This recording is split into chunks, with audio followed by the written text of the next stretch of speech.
I'm prepping to do some repair on the stain application on this 5-inch hickory plank. I set myself up on a job site with something that protects the floor, so I'm not doing more damage while I'm trying to fix something over here.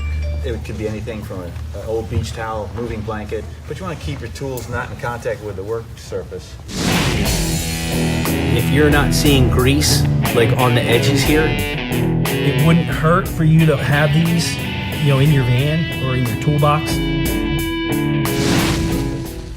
So I have this really nice shoe imprint here that showed up. Probably somebody walked into the job site from the outside wet, stepped in it, and initially, so what they did is they water popped their footprint into a non-water pop floor here. So I want to be able to take that out, and I want to be able to do it so it doesn't look like it ever happened. Now I'm going to be switching from my safety glasses to my eyeglasses, but you want to just make sure you take care of yourself. So knee pads, eye protection, you don't get the splatter of stain in your eyes. But I got to look up close, so I'm doing it this way here. So the way to attack it is that some guys will take a piece of sandpaper. I'm not actually going to do it because I don't want to damage my own work. But they'll take a piece of sandpaper and they'll rub it, and they'll go like this. And they're just making a bigger mark than they're trying to take out, and that's really the wrong way of doing it. First off, your eyes are trained to see patterns, and you see circles and halos. It's just how we're trained as humans. So what I want to do is use a scraper, a really sharp scraper here, and knowing that it may be water-based finish, I'm protecting my iron filings from contacting the floor, so I'm doing it over my protective blanket. And what I want to do is I want to shave at this color and get the pass the stain just into the bare wood so I can reapply stain to it in the same tone as I have here. So what I'm going to do is I'm going to attack these couple of dots here.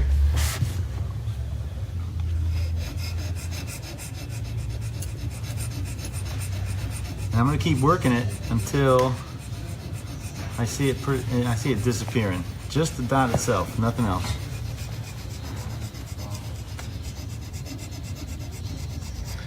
I forgot one thing, I'm mid-stroke here. Could somebody wet this guy for me here? Yeah.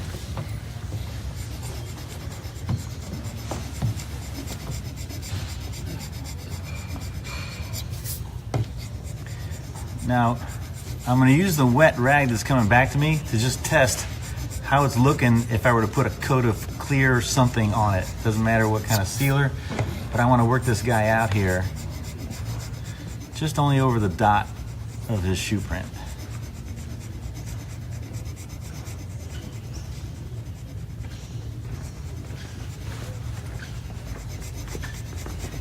This is something you don't rush. You definitely take your time doing.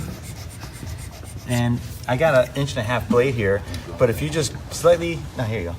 If you slightly pitch it, you can put more force on one end of the blade so you can tune in how much you're actually scraping off the floor. And it's not uncommon to spend, a good half hour just doing a repair because you want that repair to look like it never happened. Don't rush it. And then I would take my wet rag and I would just go over the floor, and you see I've basically lightened that area up, so I've taken it off around that spot here. I'm going to do the next spot over here now.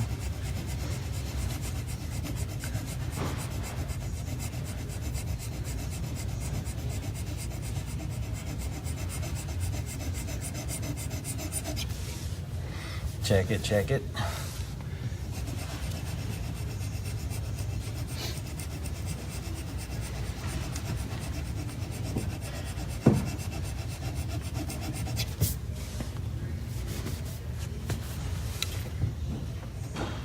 And I'm just giving it attention to wherever I see that there's a color difference between my mark and the floor. So I'm not removing much of anything, just the surface there. So I'm going to work on this spot here now.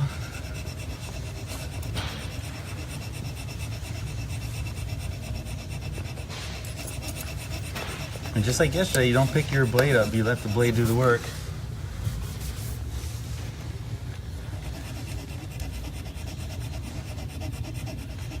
Sometimes it only takes 20 strokes, sometimes 120 strokes.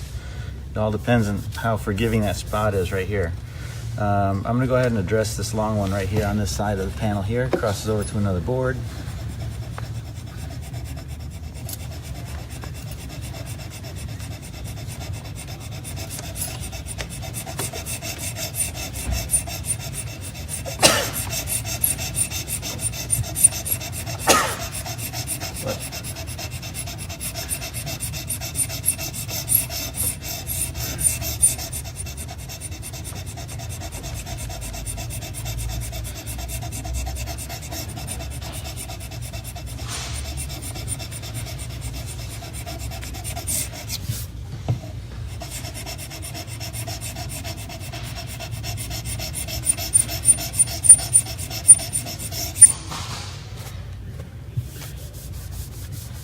Okay, now this is a non-water pop side of the floor.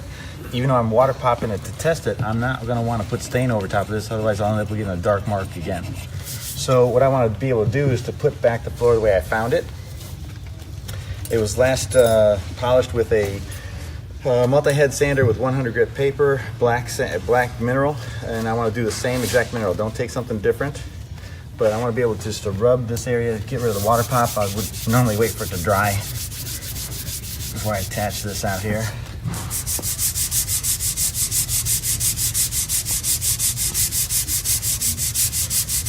Now I said before, don't do a whole area.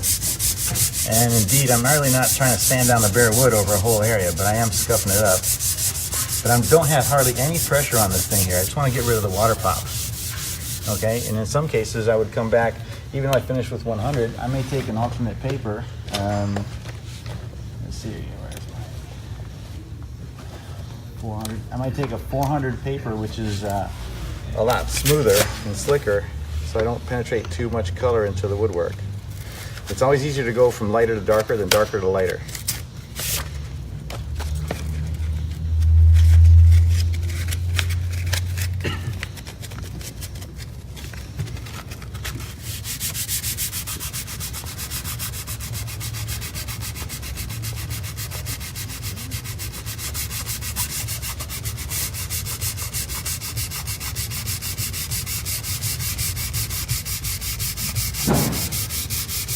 Now, yesterday we talked about when you put sandpaper on, you don't want to use your fingertips when you're doing wall line detail work. You want to keep your palm flat because you don't want to put fingerprint marks. And here, you actually want to do the opposite. You want to focus all your attention just where you're working.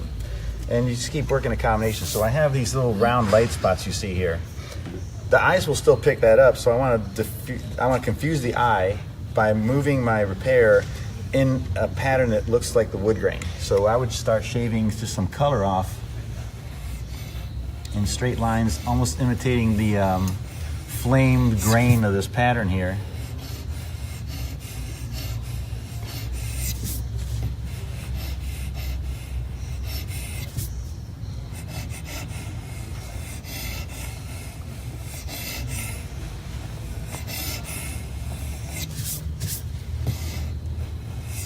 And again, I can tilt my blade so I can get between two of the darker grain patterns and stay right in that little fine grain part and just take a little color off.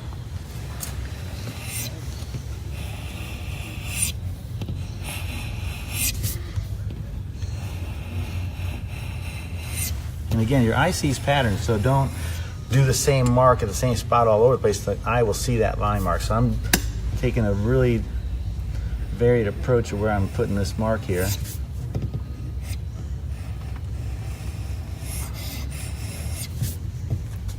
And in the industry, we call this chasing the grain. You want to just chase the grain pattern through the repair.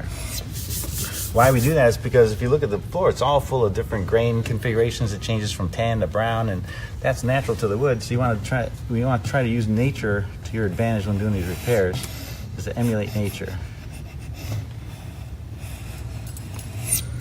Okay, again, because I slicked it with this, I'll lightly touch it.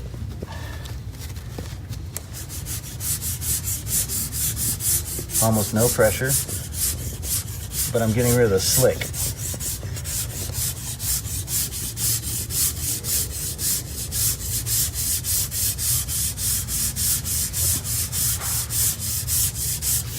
All right, once I got that clean, now I'm going to apply my colorant over that, which we did. Any questions while I'm doing this? You guys can shout them out. All right, I got this huge can relative to the repair. I don't really want to take a lot of it, so I cut my rags in really tiny, manageable pieces.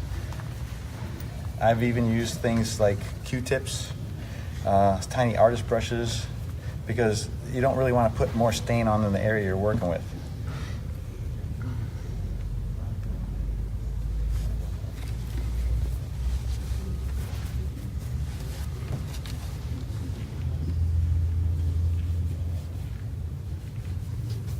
Jose says hi from Glenpool, Oklahoma. Hello, Jose.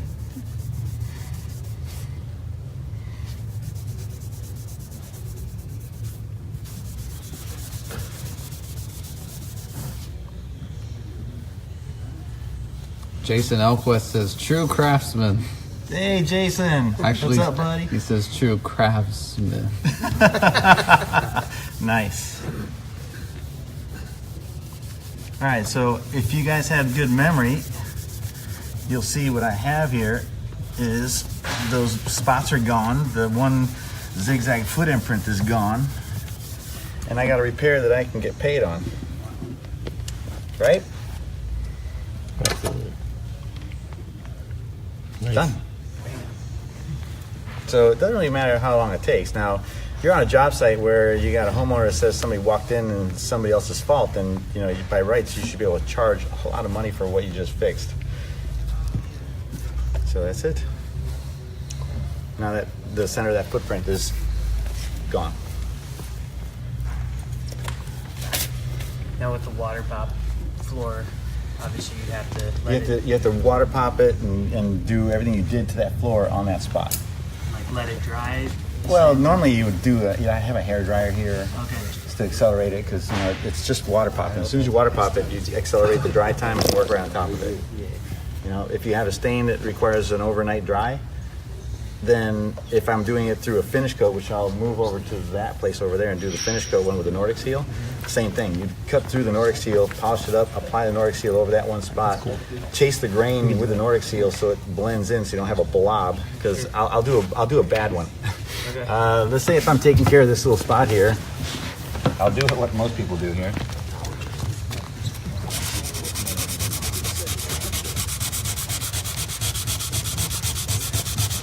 This is what most repairs look like when I see them.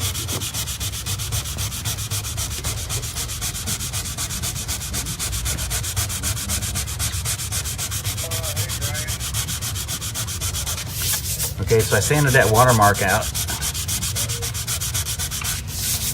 Right? The watermark's gone. You see the light patch there. Then I can't believe I took my gloves off, but I'll do it this way. Then what you'll have is the technician will grab a rag, dunk it in there. He'll go like that, and then he'll dry it off.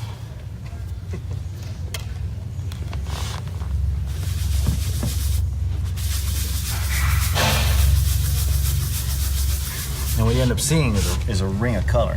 I did a good job of that. but normally you see a halo, and the halo comes in where you can't see it. From over here. You can see it? Yeah. You can say it, yeah. Yeah. So when you coat it, that's going to show up. It's going to show up like a light mark. So what happens is your eye sees the outline of the repair, because it wants to see shapes: circles, squares, triangles. So if I were to spread that out into this fire grain pattern here and then make it irregular, then it would just blend into all the stuff that the eye's seeing natural to the floor. So chasing the grain is the name of the technique we use to denote making your repair similar to what nature gave you on the wood surface. All right. Can we run over there? Is it going to bother you?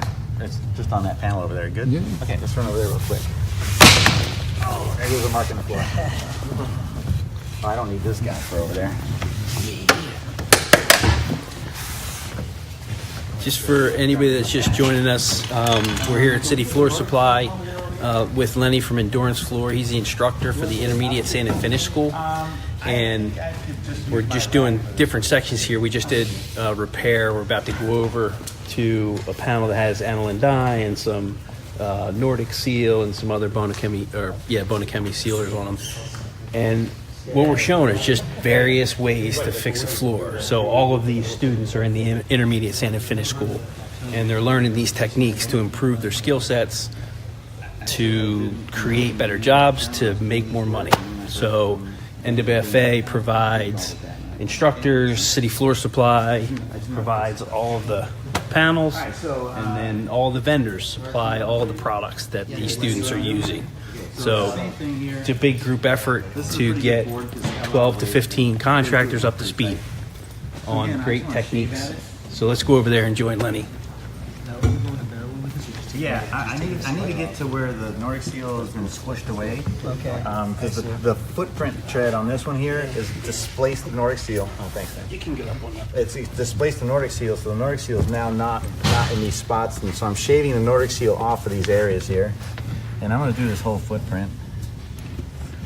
So you see that shave there, that's Nordic Seal's material. Right. It's not wood fiber. If it was wood fiber, it'd be tan. And so as you're doing these repairs and finish, you don't want to dig into where the wood's natural. You want to dig to where only the finish is at. So you're shaving the tops of the hills, and you really not want to dig into the wood fiber. So as long as my shavings are staying clear, I know I'm not hitting wood fiber. The minute they turn tan, then I know I've got wood fiber. And it's even easier when you're dealing with other species of wood like walnut and cherry, where the dust is distinctly different.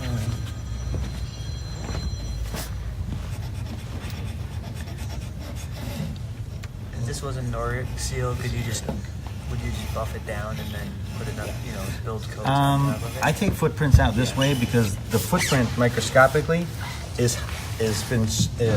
finish has been displaced. So you have really a mountain and a valley, a mountain and a valley. Okay. If you just rub it with a maroon pad or a flat sandpaper, you're going to conform to that same pattern. So if you did this in a clear coat and you just did it by hand and coat it again, you'd be able to come back here and the light reflecting through the film would still diffuse in the shape of the footprint. Okay. So you really want to get down to a plain level of finished surface.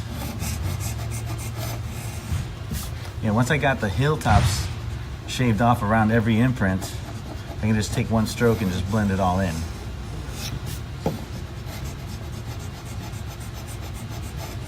It's a very patient thing. You cannot be in a rush. You cannot put yourself or some guy in a position to tell him you got only half an hour to do this. It's not going to happen. And you can tell if your job requires this type of attention or it's so completed with stuff that just rip the sander out and start over again. But these are what we're talking about, one-off repairs that somebody damaged it. You can take scratch patterns out of the floor. You can take footprints out. I'm in a tropical environment, so it's not uncommon for us to have, small iguanas or little lizards to come in. No, take salamanders frozen in the finish. My boys would love that. And you gotta skin them out of the floor. How about the problem hair? Oh yeah, this is the same thing for the problem hair. You can take the hair out. Nobody's got a hair in the finish here today, so we don't have. Now, are you going to seal the whole board? I'm going to feather this height, so I want to minimize my film thickness so it blends in. So that's the shading issue you want to deal with. This is my wet rag. That's my wet rag. So you can see now where I've attacked it because the water is getting into the wood fiber, but where it's not colored is where the Nordic Seal still exists. Lenny, just once more, Yeah. what exactly are we doing here? What's this topic? This is repairing blemishes or footprints or trash that's in the finish coat so that you can continue on with the job site without having to resurface the entire thing. So I'm shaving the finish off of a footprint that was put in this area, and the footprint displaced the finish, and I'm removing the finish only without touching the bare wood. You see, none of my shavings are tan colored. So that means I've just removed only the Nordic Seal material. And the whole goal is to put it back so it looked like the footprint never happened. So I'm checking with water to see if I got all my footprint out, because not only am I looking at color change, I'm also looking at the sheen the water's left behind, and I'm looking to see if I can see the imprint. Because the water is going to imitate what happens when the finish goes over it. While it's still wet, it's reflecting light, and I can tell if I've got the footprint all the way out or not. Now, I do have it all the way out. I've, of course, removed my Nordic Seal material, so I want to put it back the way it was. What was the last paper on this floor?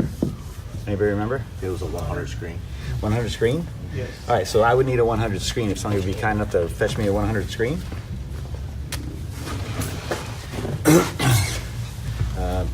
Kind of big for this repair, so we're going to cut it down. It's all right. I got it. Yeah, it doesn't take much to do the work. The exact screen that was used. Would you be apt It doesn't have to be the exact screen. It just has to be the same mineral and same grit. Thank you. What was the question? Would you be apt to use a used screen or prefer a new screen? I mean, It's all about what the floor was. So more likely than not, the new screen got dull within the first 10 or 20 feet. And then it Okay. became a used screen the rest of the job. right. So I would just go back with a used screen Okay. in the same weight that it was here. So I've got my screen on my backer pad, so I'm going to soften the pressure up. It's still a little wet, so I don't want it to gum up. And normally I'd have a hair dryer, so it would dry the water out of the wood. So I'm just using a little bit of heat to kill the water out. Would water popping under a Nordic seal make any difference? I'm not sure, but I don't want to chance this, so I'm going to go ahead and just do it this way. And the Nordic seal is going to want to gum up some of this stuff underneath here, so I just want to just lightly abrade it. And then I'm going to just touch it with a maroon pad just to blend in the Nordic seal part to natural. So if I can scratch up my raw material, like raw wood fiber like it was originally, then I can apply my Nordic seal to it, because scraper's slick wood fiber. It makes it so slick that sometimes things don't grab to it well. Again, almost no pressure.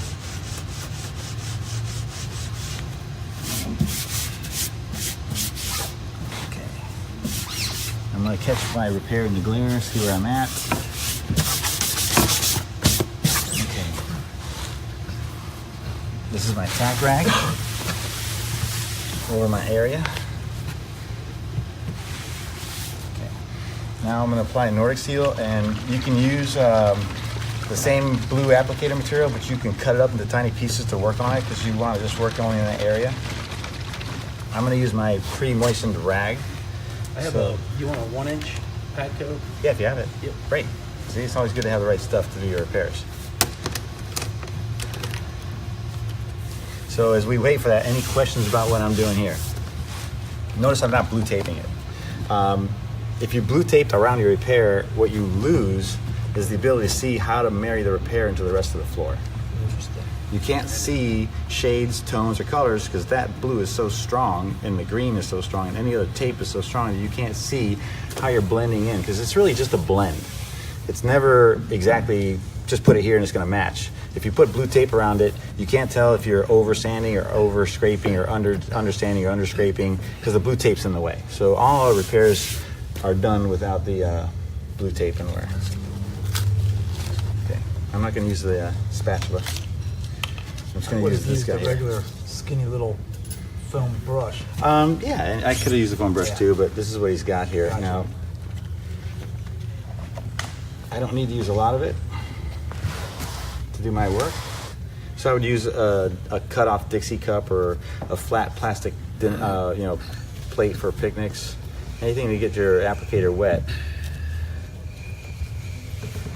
And now while it's wet, and I have my wet rag here to pick up any excess, I'm going to catch the glare light and I'm going to paint my repair.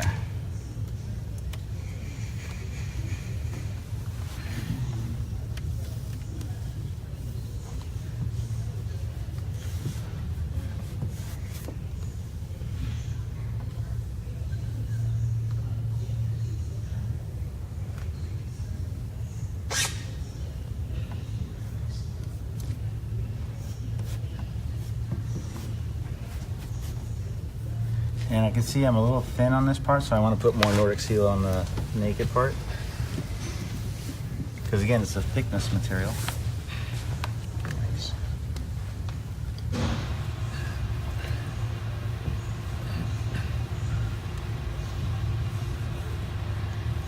And whether it's oil-based finish or water-based finish, if you have too much or too little of what you want on there, you can always take it off with whatever solvent that is. So if I don't like this repair at all, I could take my wet rag, just erase what I did, and start all over again. Okay? Mind you, it's water pop again, so that's a problem. So I would, dry it off.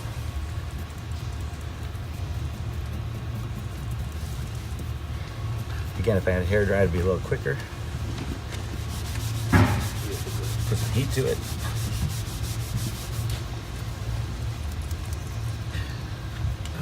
It's great with the water popping because you can really see the demarcation.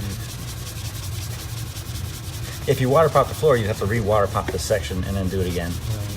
The key is that once you have a sealer on the floor for any kind of finish coating, you're going to have this halo area you got to detail around, and that's the key for the whole thing, is to detail that halo work. I'll get the guy heater for you. Where'd that come from? We don't have these in Florida. Go ahead. Plenty in Minnesota. Okay. How do you operate They're it? just plugging. He's plugging it in. Kevin Oh, plugged it okay. in. Zero. It's blowing air.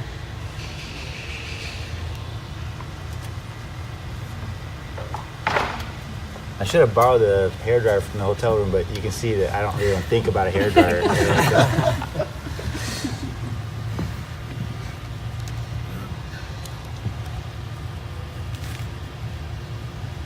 Okay, thank you. That's pretty cool.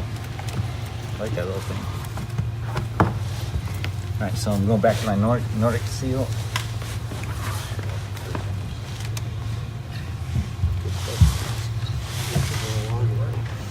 Where's my little applicator that I was using to do this? That's okay here.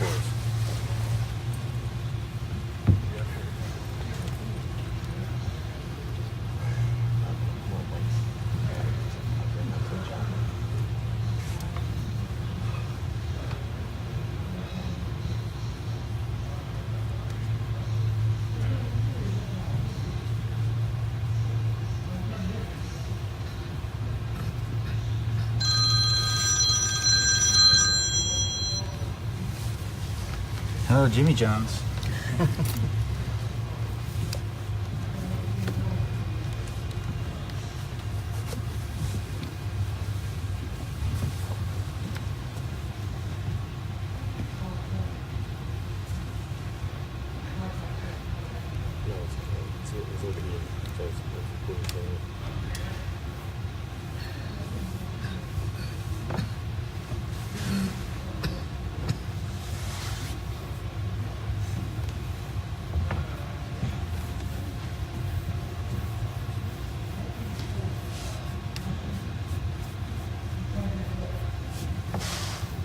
You guys are like a golf gallery here, man. You're too quiet.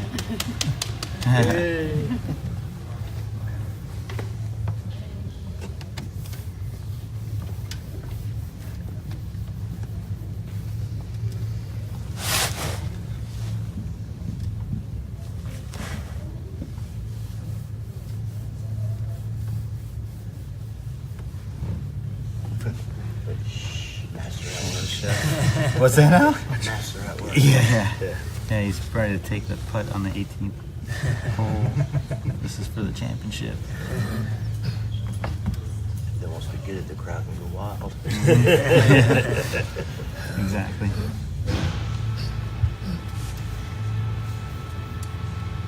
So you, Lenny, when you put a second coat of that on, you're repairing the first coat. This is the first coat, yeah.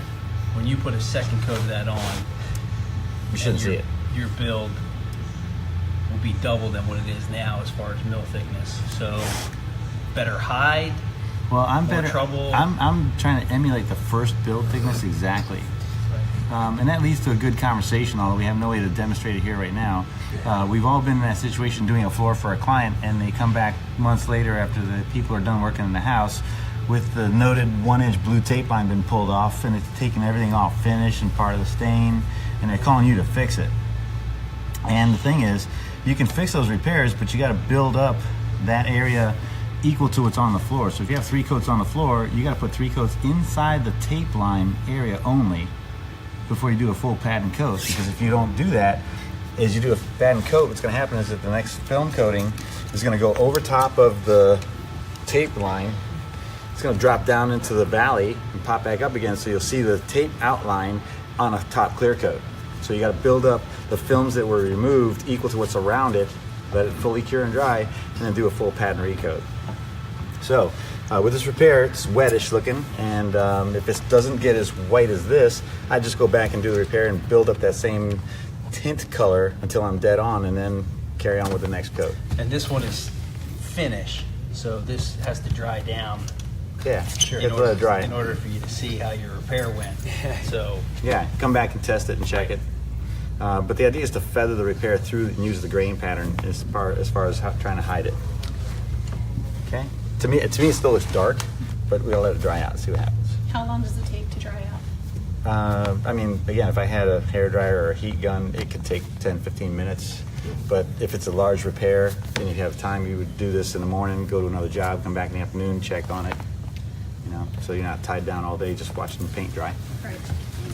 Yeah. Now, if it was on a board and it's on a single board and the board was a smaller board, would it make sense just to maybe try to just do that board individually? That way I got the lines of the board as like my cutoff points. I have found that if you tape off a single board and coat that single board, that when you pull the tape off, you always see the outline of that single board different from the rest of the floor. Chasing the grain just allows the natural movement of the grain pattern to diffuse the repair so people aren't noticeable to it. Like with maple or something, where there's not a lot of like a select or a number one maple or like, You can still chase the grain on maple. It doesn't have the porosity, but it still has the veining patterns to deal with. You can still chase the grain. Yeah. On a repair like this, say this was you were repairing this on the final coat, you would want to still go back and do another full coat over this, or would that be okay on a final? Okay, you're saying the final coat's already placed, and so you got to do a repair with the final coat. That's where you start utilizing things like higher grit sandpapers, where you go from outside the normal use of our industry into things like 1,000 and 2,000 grit paper, so that you're not removing so much film, and you can just do a patch paint coat repair on the finish coat film. So if you're really good at applying the finish coat film, you should be able to apply and feather into the grain pattern, and when somebody sees it, assuming you have the same sheen material and the same thickness level, you won't see the repair. Now, 10-year-old floor having to be repaired with a brand new coat, that's the conversation you have with the client. This little area you haven't lived on for 10 years, it's gonna look different.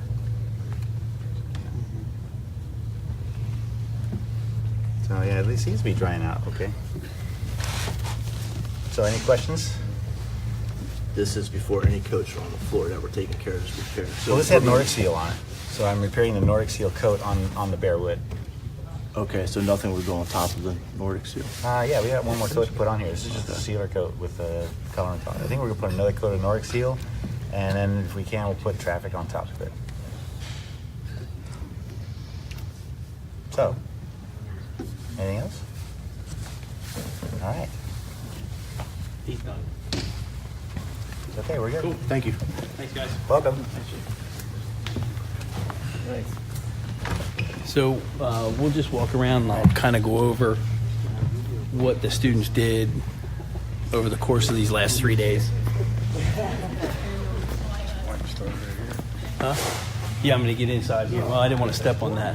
So what the camera's pointing at now is a 5-inch white oak panel that was sanded, and then the power drive from Bonachemi was used with the stainless steel wire brush kit to dish out the soft grain. So you got a really nice, what they call cerusing effect. So, and the far gray side was a pre-treatment of fumed, and then this is just natural on the other side. So 5% smoke oil was applied this morning after it was dried overnight, and that's why you have that two-tone effect, that cerusing effect. And you see it a lot more on the left side versus the right side, because the right side was not wire brushed with the stainless steel bristles. It was just a nylon brush, so it's not as dramatic as the left side. So these techniques, these are like these little things that the intermediate sand and finish school goes over. This just isn't your everyday sand and finish project. So we'll go over to the middle panel here, and on the middle panel, this was a rift and quartered character grade white oak laid on a 45. This was actually installed at the installation school last year. And they did the same thing. We did a light wire brushing on it with the nylon brush and the power drive.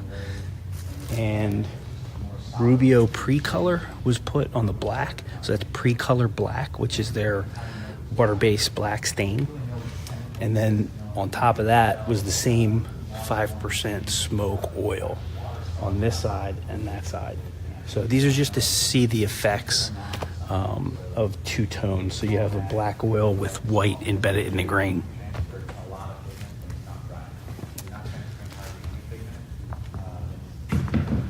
So what we're standing on, actually, the camera's showing right now, and my finger is pointing to. This is 5-inch red oak that was wood bleached last night, and we'll be coating that with, I think, Nordic Seal today, later on after lunch. And then this chevron is actually rift and quartered beech that is the exact same stain. It's just diluted. So the lighter side is a 3-to-1 dilution of the right side's full color stain. What was it, Tom? A door seal rosewood. Rosewood. So it was a 3-to-1 dilution, and it's to give a two-tone effect using the pattern of the chevron. And we can continue on down.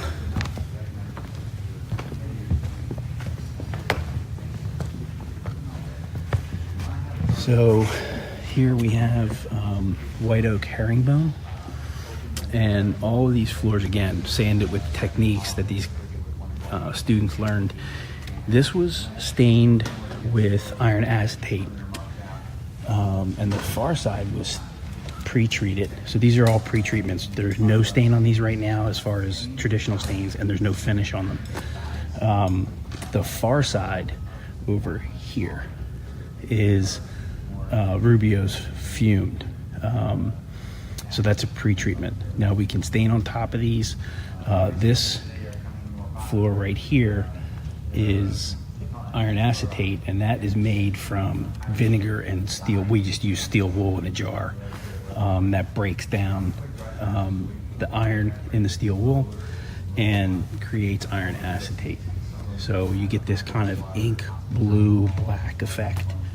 And you can see the treatments over here. This is sapwood in the white oak, and some of that will get stained, some of it won't. The outside perimeter here, all along here, that is a red oak border. And then the last panel will be over here.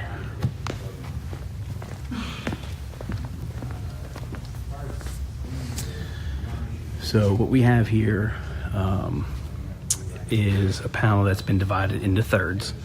The middle section is bleached, and this diagonal that you see going across is the second bleach. So where you see it real white, it was bleached twice.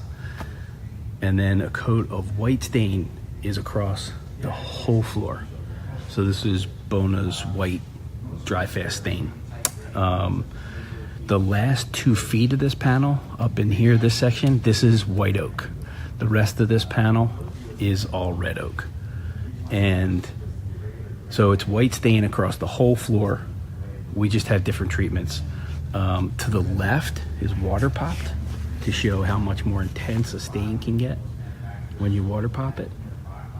Again, the middle is bleached, and then the far side is just a standard 100 grit screened floor with white stain. So these are the techniques. These are the things that the students are learning in the intermediate sand and finish school. If you have any questions, if you have any suggestions for more Facebooks, please let us know. And these are the things. This is the education that City Floor Supply, National Wood Flooring Association supplies. Better educated contractors, more talented contractors, just means it's just better for the hardwood flooring economy. That's all there is to it. Learning these techniques and bringing wood to the next level, so that you're just not banging in 2 1/4 select or 2 1/4 1 common every day. Make it fun.